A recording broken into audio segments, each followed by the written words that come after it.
ng pulis, nawala ng pulis yung mga katabing lugar. Walang biro kasi taga doon po kami, yun yung hotel namin, nandun din sa Wanchay po eh.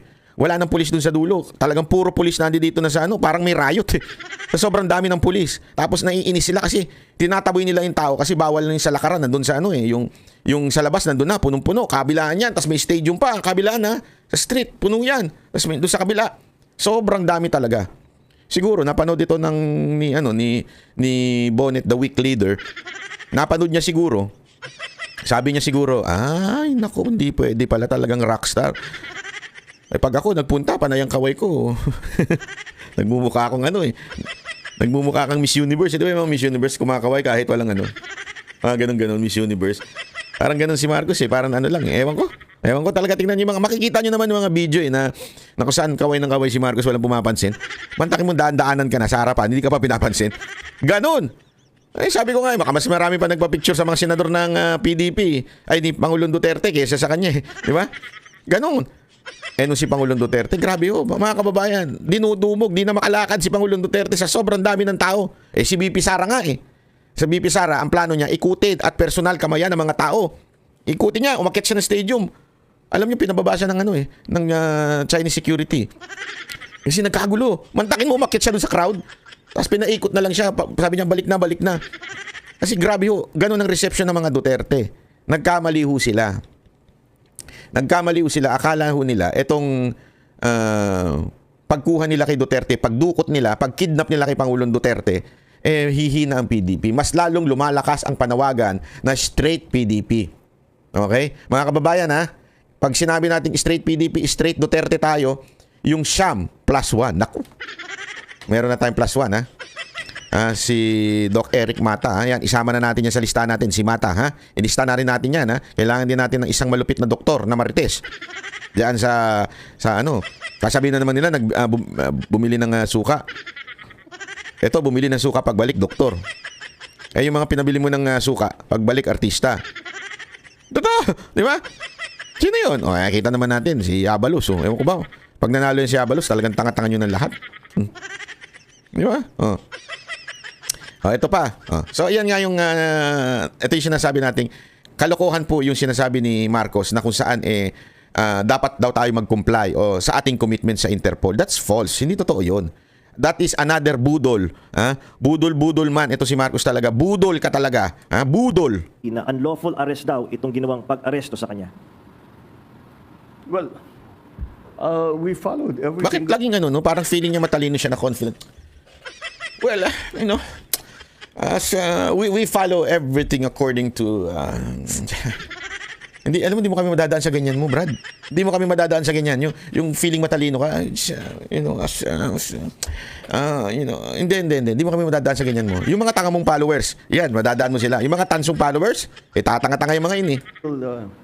Necessary procedure. We had a very good basis on which to serve that warrant and to read him his rights.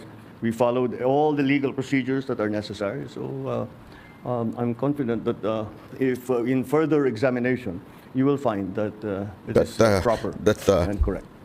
Ginagaya niya yung tatay niya kasi talaga namang matalino yon. Walang biro, yung tatay niya matalino talaga yon.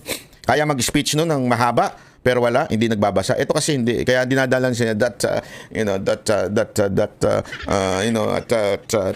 wala namang nag-sense yung sinasabi niya, di ba? Sir, third question from the MPC. Mr. President, may violation ba ito sa ating soberanya, itong pagkaka-aresto kay dating Pangulong Duterte? No. Bakit naman? Dahil consistent naman tayo. Hindi tayo tumutulong sa investigasyon ng ICC. Wala tayong meron tayong contact sa kanila, natural. Pero no, not on an official level. We didn't help them in any way. The arrest that we did today was in compliance with our commitments to Interpol. Yan. Paulit-ulit siya dyan. Compliance with the Interpol. Kaya we did not made any illegal move. Parang gano'n, order. Wala. So, yan ang lagi niyang paulit-ulit na sinasabi. Yung sa Interpol. Ngayon, pinakita na natin yung sa Interpol. Ayan. Di ba? Hindi pwedeng pilitin ng Interpol. Tayo po ay pwedeng humindi. Kaya nga dito mo masasabi mo na ang desisyon nasa Pangulong Marcos. nasa iyo, Mr. Marcos, ang desisyon whether ibibigay mo ba si Pangulong Duterte sa Interpol o hindi. Nasa iyo. Ang sabi mo noon, hindi. Ngayon, iba ang ginagawa mo. Budol ka talaga. Yan ang katotohanan. Ilang beses mo sinabi at lahat ng mga bataan mo sinabi na wala nang jurisdiction ng ICC sa atin at hindi mo papayagan 'yan. Pero ano nangyari ngayon? Mas mabilis pa sa alas 4, sabi nga ng mga matatanda nating di ba? Mas mabilis pa sa alas 4 yung ginalaw mo. Bakit kanyo? Hindi nyo dinaan sa tamang proseso. Dito tayo. Ito ang dahilan kung bakit pwede na ma-impeach ito si Marcos dahil hindi na niya sinusunod ang tamang proseso. Bakit kanyo? Ito po yung Article 59. Ito ay nanggaling mismo sa ICC ho ito. Ito yung kanilang parang pinaka nila yan, batas. Kasi since ICC ang source, ibig sabihin yung pinaka-demanda, yung pinaka-warrant, tapos pumunta sa Interpol para yung Interpol ang gumalaw, tapos yung PNP, dapat ang sinunod nyo, since sinusunod ninyo yung warrant of arrest ng ICC tuloy. Tama, ICC. Oo, tama. Ay, eto po yun. Ano po yan? Article 59. Ipaliwanag natin yan. Actually, tinagalog pa natin yan. A state party which has received a request for provisional arrest or for arrest and surrender shall immediately take steps to arrest the person in question in accordance with its law and the provision of Part 9. Linawin natin mga kababayan even if hindi na dapat nag-a-apply ito kasi wala na tayo sa ilalim ng ICC, i-discuss natin to na patunay na lumabag pa rin ho tayo sa due process ni Pangulong Duterte. Hindi ho tayo hinayaan ng due process. Number 2, a person arrested shall be brought promptly before the competent judicial authority in the custodial state which shall determine in accordance with the law of that state. Ang linaw po niyan. Sa Tagalog po, tayo daw po ay pag may hinuli, pagka merong inaresto, kailangan dalhin agad-agad sa isang local court, local judiciary authority. At will determine kung ano ang dapat gawin. Ibig sabihin, hindi ho ibig sabihin ang ICC is above ng Korte ng Pilipinas. Hindi po. Ang ICC po ay sumusunod pa rin sa batas na ini-imply nung batas nung yung korte, yung justice system nung bansa na yon. Dadalin muna. Tandaan yan Sabi nga dito letter B ng number 2. The person has been arrested in accordance with the proper process. And C, the person rights have been respected. Yun na lang respected malabo na. Bakit? Ilan lang ang kasama niya doon. Wala nga yung abogado niya, isa lang. Tapos isa lang yung nurse. Alam naman po natin na may sakit na, mantakin mo 80 na yung mama. Di ba? The person arrested shall have the right to apply to the competent authority in the custodial state for interim release pending surrender. Mga kababayan, ang linaw po niyan. Ang linaw-linaw po niyan. Na anong ibig sabihin niyan? Yung taong na-aresto ay maaari pang mag-apply ng interim release pending surrender. Apply doon sa korte. Pwede siya magsabi, sandali, mandali lang, wait lang, automatic kudasay. Sabi niya, ito yung sagot namin. Ito yung sa nangyayari ngayon, ito yung aming sagot. Alisin merong due process. Huwag na natin palalimin mga kababayan. Merong due process. Kailangan bigyan mo ng pagkakataon yung inaakusahan sumagot sa korte. Yun ang tama Tandaan niyo, hindi pa ho kriminal hindi ho kriminal si Pangulong Duterte, hindi dinideclare na convicted. Kaya meron ho siyang due process pa na pwedeng gamitin dapat pero wala nang naganap na due process. Alam niyo kung ano nangyari diyan? Same thing na nangyari kay BP Sara Duterte. Di ba dapat si BP Sara Duterte sasagot pa muna doon sa Committee on Justice ng Kamara para doon sa impeachment niya? Hindi na siya pinasagot. Dinerecho na. Di ba paulit-ulit ka natin sinasabi? Kahit nga yung sa atin yung dito sa ating bansa, pag ikaw may nagreklamo sa'yo, may nagdemanda sa'yo, yung piskal, hindi naman agad-agad ita-transmit unless bayaran yung piskal. Unless tarantado yung piskal. Di ba? Hindi nyo dapat i-transmit kaagad. Kailangan niya orderan yung inakusahan. Oh, may demanda sa'yo. Sagot ka, sumagot ka dito sa mga demanda sa'yo, tapos bibigay sa'yo sa piskal. Pag-aaralan nyo ngayon yung piskal, titingnan nyo, ano ba ang ano dito?